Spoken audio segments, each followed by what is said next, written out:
this week is the first week of the new dog license for the 2025 year. Why is that so important to the dog shelter and to the community? Let me start by saying thank you to the auditor's office for entertaining us this morning. We came in together to get our dog licenses and made a show in there, made fun of each other and stuff in there. So I want to say I appreciate Cindy and all of her staff for the hard work they're doing.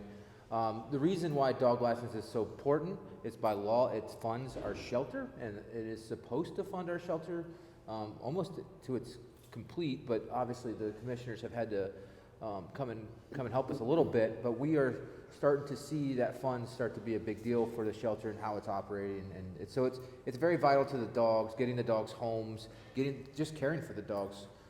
We have a great shelter, and we have a great process for caring for those dogs, but all that depends on the funds from a lot of it from the dog licenses. So kind of give me an idea, how many licenses have you, do you have a number on how many this year has already been bought, or how is that working for the past couple days? So for 2024, the season of 2024 was 9,147.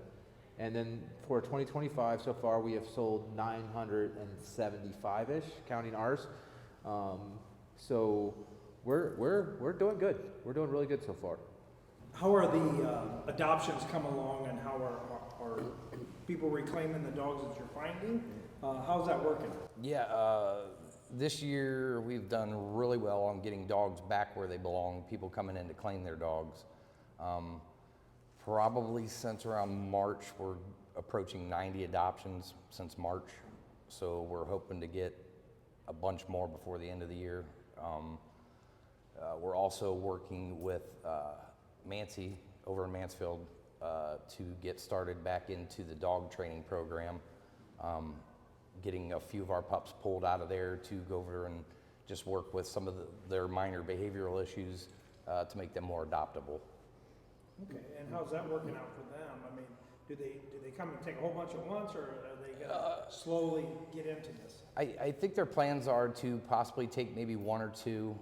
They have to make sure that they have the right trainer within the facility that'll work with that specific dog. So I think they're thinking of a couple right at the moment. They have to get some paperwork approved before they can pull any dogs from our shelters. It's a process. And the dog will still remain adoptable through the county, through our shelter. It'll just be housed over there during the training process, which is 6 to 8 weeks. You'll be able to visit the dog at our shelter. We can go get the dog, bring it back to our shelter for a meet and greet, or people will be allowed to go over to Mancy and do a meet and greet with the dog in the facility if they choose to do so. And real quick, Denny, you have anything to say on, I know it's quite humorous watching you purchase license. Well, I've been married over 45 years, and this is truly the first time I've ever bought dog licenses. My wife always done that for me, so I came a little unprepared. I didn't know you had to have a cashier check, so I had to get out all my little money and count like a little kid and just say, "Here, is it all there yet?" And I had to borrow $5 from one of my friends here. I didn't have no cash, so it was an event for me, yes. But no, it's a great way for us to continue to invest in our dog shelter. And we do know those funds. We have had to put county general money in it this year, last year, obviously, as we're getting the shelter and the staff. And obviously, Kurt's way more expensive than Denny is, so those more dollars that we need for the operation side of it. But a great investment. I mean, Kurt's done a tremendous job. Shannon's done a tremendous job since we've revamped the operations of the facility with these two guys, and it has been paid off great benefits. It really has. So again, talk about Mancy, which was interesting because we got to go over there as an interview process, and it's quite impressive. They have quite a process how they let inmates become trainers. And it's very restrictive. They're very restrictive. They have to know. They really interview in depth all the people, all their guests, I call them. So they're allowed to have train dogs, and they have their own little facilities, so they don't have to be in general public. They get to be with their dogs. So it's quite a process over there. It's pretty impressive. I was gonna ask you, Curtis, this is actually the first year, I know she had to get licensed. For Denny, this is the first year because the sheriff's department always purchased for the canine. Yeah. Canine, now it's yours. Yeah, Danny became mine in July, and I came in here, and they had to figure out to get the dog from the sheriff's office to me because it is my dog now, and it was actually kind of fun. I mean, it's kind of fun to have that moment. Danny's my dog, and I'm proud of him, and we've done so much good together, and it's cool that I can say he's mine now. And I gotta ask you, there's a lot of people, they're always interested how Danny's doing now that he's retired. Well, he's doing great. Health-wise, he's doing good. He's put on some weight, obviously. That's kind of he does, but he still gets super. He wants to work. If I let him outside, he pulls me to the cruiser. He wants to be in a cop car. That's fun. But he's a great dog. He's always been a great dog. So I'm like I said, I'm excited to call him mine, and he's still living the life. He's still. We give him toys once a week just to make sure he's got his thing. But he's retired and he sits on the couch and watches TV, I guess. I don't know what he does when I'm not there. Does he change the channels? Yeah, probably. If you know how smart Danny is, he probably is watching TV, just sitting there, changing the remote. But he's doing well. I was excited to see him take his own money out and pay for his own dog license. First time ever. Yeah, there's a lot of banter going on. So, real quick, it needs to be stressed how important it is for people to purchase their dog license. One, because, there's so many different reasons why. Name some of the reasons. So the shelter is an important part of our community for public safety, the care of the dogs. It's really a place that we can get dogs back home. We can get dogs adopted. We have another program we'd love to tell you about before we get out of here. The reality of it is our duty, and it is a law. We approach it from a standpoint of we want to educate people to make sure they're getting it. We don't want to cite them, but there is an enforcement side of this, and that's why I am chose to do the position. There has been an enforcement side. There has been very few people cited for dog licenses, but there has been people cited for dog licenses. The reality of it is, in February, I'm going to go back out there. I'm going to put out my location where I'm going to be working, and I'm going to start working dog licenses. It's vital for our community, and we don't want to use general fund. And we as Shannon and myself in our positions, we should try to avoid doing that if we can. It is a sign of it's a performance issue for us, right? We should be trying to get adoptions. That's what you want people in our position to be doing as taxpayers are paying us to do this. I think it's important, and I think how we're going to address it is the same that we've been doing it, with respect and dignity, and we're going to go knock on some doors and talk to some people. I'm not going to be a jerk to anybody, but we are going to have to get dog licenses, and that's, and we ended up, I think, from July to November, I think we ended up with 500 or so dog licenses purchased. People, and that's a lot of conversations, but people were nothing but respectful to me, and I was nothing but respectful to them. And it was a great time for me. I actually enjoyed going out and meeting so many people, and we got dog licenses, and very few people were cited. Real quick, this new program, I want to touch base on that before we end this. Yeah.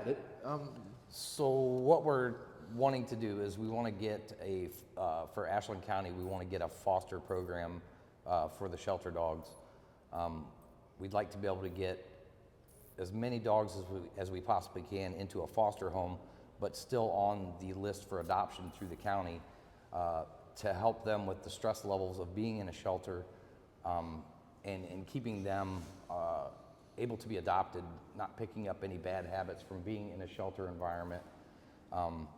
So right now we're in the process, we're going to start collecting names of people that are potentially interested in fostering a dog out of our shelter, working out the legal issues of having dogs out of our facility and in a home, and then just kind of an in general application for people that are interested in fostering dogs to make sure that they're worthy, capable of taking care of the dog in their home and safely have the dog in their home, to limit liability. It is important to know, and I'm sure you notice this, it's not good for the dog to be in the shelter. Absolutely. There's even studies behind that.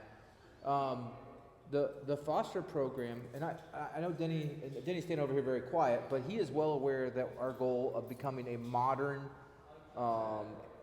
organization with a dog warden, it's a very modern thought process, hiring a law enforcement officer, paying that money, and then building a brand new shelter, and then building the processes in that shelter to be a modern program or a modern organization. And we have worked every Tuesday morning. It has been the drive of every conversation we've had about how to become a modern agency or organization that has processes for doing things. And all the way down to reunifications. If I bring a dog in, they take the dog in, we discuss where we think this dog could be and where the owners could be. If it's dumped, we go through the process of starting to notify the public. You'll start seeing us doing that more. We think this dog is dumped. We're looking for information on who may have dumped it. If you know something, please let us know, and we intend to start trying to get prosecution on those people. So there's things that we have to start doing as a modern agency, and we can. We have all the pieces in place. We have a great kennel manager. We have commissioners that are behind the modernization of that facility, and then we have a law enforcement officer, which is another modern thought. I mean, obviously, there's only a few of us in the state, so that's paid. I know if you guys know the Savannah Dog Bite and all the other things it's done with this. It's been huge for us, and it's going the right direction. I don't know if you guys agree with me, but Yeah. I think we're going in the right direction, and I think in 2025 it's going to be our year. I think we're going to show that we will be consistent, and we will modernize this process, and we will be a great organization. One last quick question. How many dogs do you think there are in Ashland County? I mean, where should the licenses be? Approximate numbers. Well, when you started last year, we had over 900 on the list that weren't buying licenses. Now, some of those, we found out obviously that some were duplicated, some were deceased, so there are different reasons there are over 900 people on the list that previously had licenses that no longer did. So Kurt did a tremendous job, got over 500 of those out of the 900. And then there's still some work to be done to finish cleaning up and get that list, modernized, as Kurt says, and get it down to where we know where every dog is, as many dogs as we can. But it is an important process. It's amazing how the dog shelter has not had a lot of processes. We just kind of did, in a general way, what we thought was best. By filling. But now we're going to, it's on paper. So when we have a dog come in, we have a process how that dog's handled. We have a cleaning process, morning cleaning, evening cleaning, weekend cleaning. Everything's written down in process. So when people come in, they know what to do. And our staff knows what to do when someone comes in with a problem. And if we don't have a good procedure for that, we create one. Because it is a complicated building with everything that goes on, different ways you get dogs, dog bites, lost dogs, drop-off dogs, fishes. I mean, it is way more complicated than I had any idea from an operational standpoint, until we got to this place and got the new dog shelter and got the sheriff involved with our dog warden. I mean, it was we weren't very good at our job. I'll be real honest with you. We weren't very good at it. But now with all the processes, and our meeting every Tuesday, and going through processes, and every time we have a problem, first thing we say is, okay, what process do we need to do so it doesn't happen? Or how do we put a process together so the next time it happens, we have a list, we just know how to handle it. So it's gone really well, and I expect 25 to be pretty amazing. We still got stuff to do, don't get me wrong. We still got processes we're working on, but eventually we'll have a process for almost every situation, and the public will know, us through will know, the staff will know exactly how it's going to be handled every time, not just once in a while. It's pretty cool. And the public should be able to trust that we're doing the right thing there, And I think we're working hard to show that to them, and they will see as time goes on that is what's happening. We want to be a trusted organization, and we will work hard to be that. That's our North Star right now. We want to be a trusted organization that people understand that we're doing the right thing every morning we come to work. Well, thank you so much for your time, and Merry Thank you. Christmas. Hey, Merry Christmas. Thank you.